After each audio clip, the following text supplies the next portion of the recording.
Hi అండి, ఎర్రంవారి ఛానల్కి స్వాగతం. ఇదిగోండి కోవను ఇలా మనం ఎంచుకొని పొడి పొడి చేసుకోవాలి. ఇలా ముద్దలా ఉంది కదా కోవ. మంట చాలా సిమ్లో ఉంచి మనకు కావాల్సినంత కోవను ఒకేసారి వేయొద్దు. కోవ మాడుతుంది. కొద్ది కొద్ది కోవ వేసుకుంటాం. మైదా పిండిని ఇలా మెత్తగా తడుపుకొని చిన్న చిన్న సైజు మనకు కావాల్సిన సైజులో ఉల్లలు పెట్టుకోవాలి. పూరీలా తలుచుకోవాలి.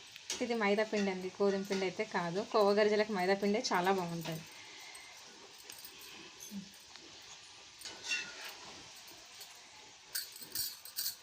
ఇలా మనం అన్నీ కావాల్సింది ఒకేసారి ఉల్లలు పెట్టుకొని పూరీల సైజు చేసుకుంటే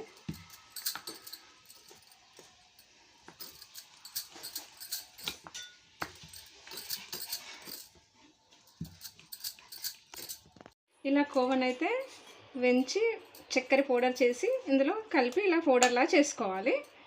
దీన్ని ఇప్పుడు మనం పూరీ పిండిని ఇలా కాల్చుకున్నాం కదా, పూరీలాగా మైదా పిండితో దాంట్లో స్టఫింగ్ చేసుకోవాలి.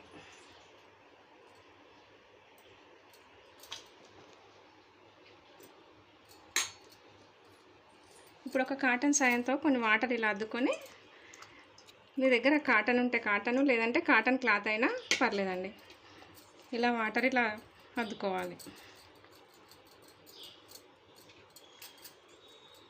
దీన్ని ఇలా ఫోల్డ్ చేసుకొని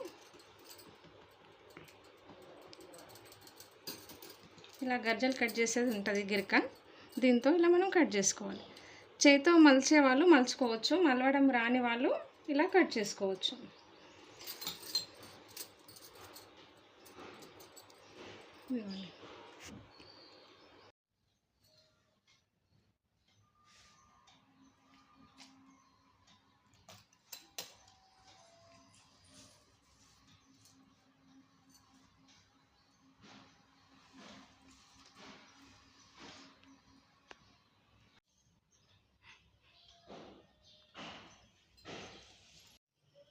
ఇలా ఆయిల్ హీట్ అయిన తర్వాత మనం చేసుకున్న గజ్జలన్నీ ఇలా నిదానంగా డీప్ ఫ్రై చేసుకోవాలి.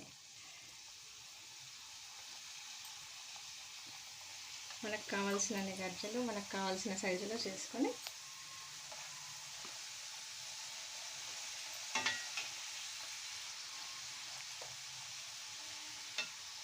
కోవ గజ్జలు అంటే మా వైశ్య సిరిమల్లో చాలా ఫేమస్.